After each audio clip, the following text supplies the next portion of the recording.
ဆရာကျမကိုခေါ်ရစို့ဟုတ်တယ်ဆရာမ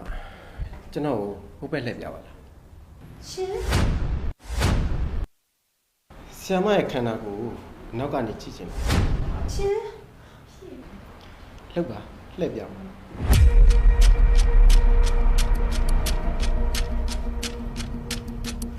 ဆရာကျမကိုဘာသဘောနဲ့လှည့်ခိုင်းတာလဲဆရာ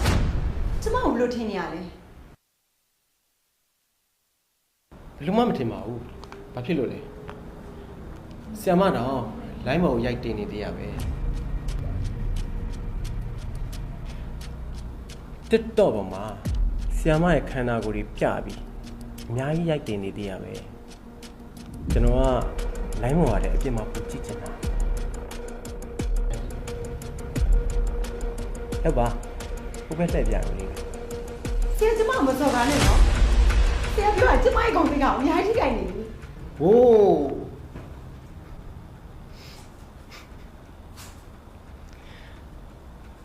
ဒီမဲ့ဆရာမ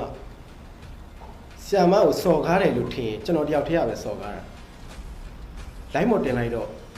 လူများရဲ့စော်ကားခြင်းကိုခံရတာပေါ့ဗျာကျွန်တော်ပြောတာဆရာမရဲ့ဂုဏ်သိက္ခာကိုထိခိုက်တယ်ဆိုရင်ဆရာမတယောက်ကကျောင်းဝတ်စုံနဲ့ခန္ဓာကိုယ်ကောက်ကျောင်းတွေပြပြီးတက်တော့စော့နေတာဟာဆရာမဆိုတဲ့ဂုံပုတ်တဲ့ဂုံထိတ်ခါကိုကထိကြိုက်စေဆိုဆရာမနားမလဲဘူးလား follower တွေ like တွေ comment တွေ why ထင်းနေရလား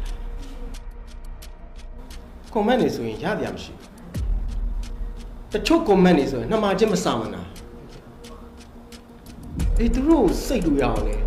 တင်းနဲ့ဆရာမကိုယ်တိုင်ဟုတ်မှာမဟုတ်တာဒီမဲ့ဆရာမယူနီဖောင်းကြောင့်လူကုန်တက်လူကြောင့်ယူနီဖောင်းပိုကုန်တက်တယ်အခုကလူကြောင့်ယူနီဖောင်းရဲ့ဂုံတိတ်ကညှိုးနှမ်းရစီဆရာမရဲ့လောက်ရက်ကကျောင်းဆရာမဆိုတဲ့ဂုံပုတ်ကိုဘယ်လောက်ထိထိကြိုက်စီရဲဆိုတာဆရာမနားမလဲဘူးလားငိုးဆရာမအားရပါရငိုးကျွန်တော်ပြောတာနာရှင်ထဲကနေနစ်နေအောင်နာပြလိုက်မောင်းပြလိုက်ကျွန်တော်အေးပြီးရင်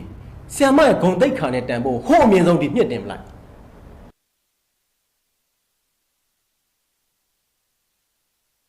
ခမရတို့တွေလည်းမှတ်ထားဒီလိုပျက်စီးယိုယွင်းနေတာတွေကလူကောင်းတွေဘာတိပါတာငြိမ်နေကြလို့ပဲအေးအဲ့တိုင်းသာဆက်ပြီးတော့ငြိမ်နေမယ်ဆိုရင်ကျွန်တော်လူဝင်ချင်းတစ်ခုလောက်ထိတဲ့ပို့ပြီးတော့ပျက်စီးဖို့ပဲရှိရတယ်ကျွန်တော်ပြောနေတာနေရာတိုင်းအားလုံးပဲပြောနေတာ